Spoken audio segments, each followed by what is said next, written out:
দাঁড়ান, আমরা বিস্তার নিয়ে ক্যামেরার সামনে। আপনারা সকলে জানেন যে র্যাপিড অ্যাকশন ব্যাটালিয়ন তার সূচনা লগ্ন থেকেই মাদক বিরোধী বিভিন্ন অভিযান পরিচালনা করে অগ্রগামী এবং কার্যকর ভূমিকা রেখে আসছে। মাদকের বিরুদ্ধে আমাদের জিরো টলারেন্স নীতি অনুসরণ করে ইতিমধ্যেই এই বাহিনী বিপুল পরিমাণে মাদক জব্দ করেছে এবং মাদকের সাথে জড়িত বিভিন্ন কারবারিদেরকে আটক করেছে। এরই ধারাবাহিকতায় র্যাব সদর দপ্তর গোয়েন্দা শাখা এবং র্যাব ৯-এর একটি আভিযানিক দল গতকাল রাতে মৌলভীবাজার জেলার শ্রীমঙ্গল উপজেলার চা বাগানের পাহাড়ি এলাকায় একটি মাদক বিরোধী অভিযান পরিচালনা করে।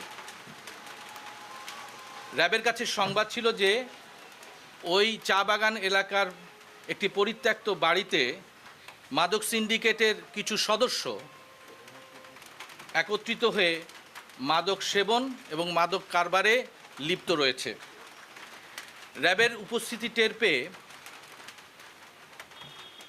ওই সিন্ডিকেটের সদস্যরা পালানোর চেষ্টা করে এবং এ সময় একজন মাদক কারবারিকে র্যাব হাতে নাতে গ্রেফতার করে এবং তার কাছ থেকে প্রায় ৪,৪০০ পিস ইয়াবা, ৩ বোতল বিদেশি মদ, ৩ বোতল ফেন্সিডিল, একটি গুলি ভর্তি বিদেশি আগ্নেয়াস্ত্র জব্দ করা হয়। আটককৃত এই ব্যক্তির নাম আলী হোসেন ওরফে দেলোয়ার।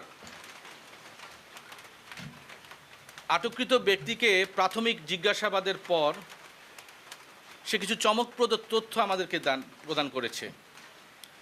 আটককৃত ব্যক্তিটির উচ্ছৃঙ্খল আচরণ, তার যে ব্যবহার এবং তার যে আচরণ এবং তার বাংলা এবং ইংরেজি মিশ্রিত বিভিন্ন উচ্চারণ দেখে আমাদের সন্দেহের উদ্রেক হয় এবং পরবর্তীতে আমরা জিজ্ঞাসাবাদে জানতে পারি যে আটককৃত এই ব্যক্তি, যিনি তিনি একজন ব্রিটিশ নাগরিক এবং এই আলী হোসেন নামটি তিনি ছদ্মনাম ব্যবহার করে বেশ কিছুদিন যাবৎ সিলেট অঞ্চলে বসবাস করছেন। তার আসলে প্রকৃত নাম দেলোয়ার হোসেন। এই দেলোয়ার হোসেন একজন মাদক সেবনকারী এবং মাদক কারবারিও বটে। দীর্ঘদিন ধরে এই দেশে আত্মগোপনকালে তিনি এনআইডি এবং ভোটার আইডি কার্ড তৈরি করেছেন বলে আমরা সন্ধান পেয়েছি। তবে এই ব্যক্তির ব্যাপারে আরও অধিকতর তদন্তের অবকাশ রয়ে গেছে। আটককৃত দেলোয়ার মাদক ব্যবসার সাথে জড়িত এবং এই সিন্ডিকেটের একজন সক্রিয় সদস্য বলে আমরা ধারণা পাচ্ছি।